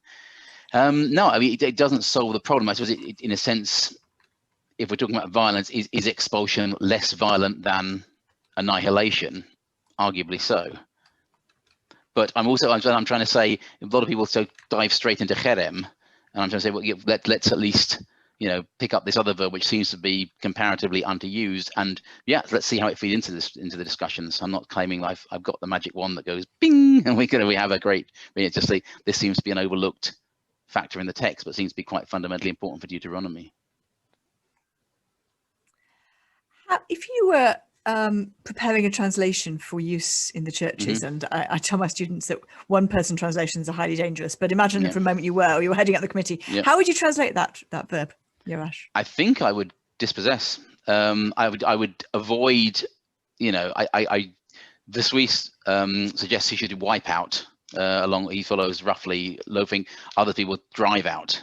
But I'm trying to avoid saying it has to be either expulsion or destruction, because I think if you go down one of those two paths, you're either losing the rhetorical force, because Deuteronomy is very powerful. I mean, it's taking, it's taking Exodus and Leviticus concepts and turning them more destructive, at least rhetorically. So if you just drive out, then you may lose that. But if you actually translate it as destroy, it's the same with the problem with cherem.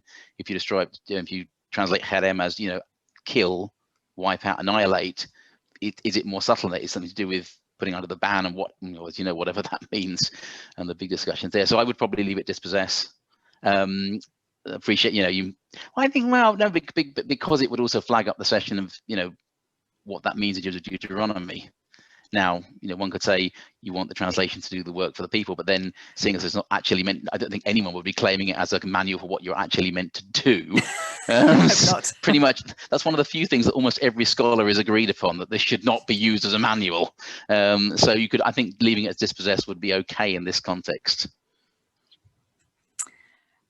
And for lack of any other questions popping up, I'm going to put another one if I may. I'm struck in Joshua by the moment, is it in Joshua 5, where Joshua meets the man with the drawn sword, who says, and for those who are unfamiliar, this turns out to be an angel, who says, God is not on your side. But nonetheless, the instructions for how you're going to conquer Jericho. And I tend to think that should be a kind of form of controlling hermeneutic for the remainder of Joshua. Now, I'm wondering if that's kind of intention or in dialogue, perhaps, then with the sense, to go back to my previous question, of the action of God and Israel being almost coterminous. Yeah, I mean, on the one, but then again, maybe let's think about, Joshua and Deuteronomy is instructions to a nation set outside the land. We'll leave aside questions but it's set on the plains of Moab. This is this mass you're going to meet, these Canaanites who are this who are this very much unseen, impersonalized blob that are a danger. In Joshua, you meet real Canaanites, individual Canaanites, and they're rather good. You meet Rahab, she gets the best confession of God in the whole book. You meet the Gibeonites, who try a bit of underhand stuff, but they really want to be on God's side. Okay, the kings don't, but they're again pretty faceless. So yeah, and the fascinating passage in chapter 5, are you on our side of the enemies? No. It's just, don't put me on that. But I suppose it comes up, you could then link it to Deuteronomy, where God is not saying, I'm going to wipe these guys out because you're my guys and they're not. It's, if you act like them, you will be treated like them. So it's not purely, I hate these guys and I love you. Yes, I love you in the sense of I'm in covenant relationship with you and not with them. But if you break the covenant, you will effectively become like them and be treated the same way. The one thing they're not, interestingly, Israel are never said to be dispossessed. Only once in Numbers 14, where God says to Moses, the passage with the spies, God says, I will destroy them, make you into a great nation. I will dispossess them, make you into a great nation. So Israel are never going to be dispossessed of the land in favor of someone else, but they will be driven out of the land. And then they can only come back again, subject to God's mercy, God's relationship, etc. Thank you. I think that probably we are out of time, although I would love to pursue this conversation, and perhaps you and I will pursue it at some point. Let's show our thanks to William, shall we? Thank you very much indeed. Well, that brings us to the conclusion of festivities this evening. I do hope you found these papers as fascinating as I have. A real diversity of approaches, of texts, of questions being brought to the text, for really, I think, really excellent papers that have been stimulating, exciting, and I'm very much looking forward to seeing them in print, as I hope many of you are.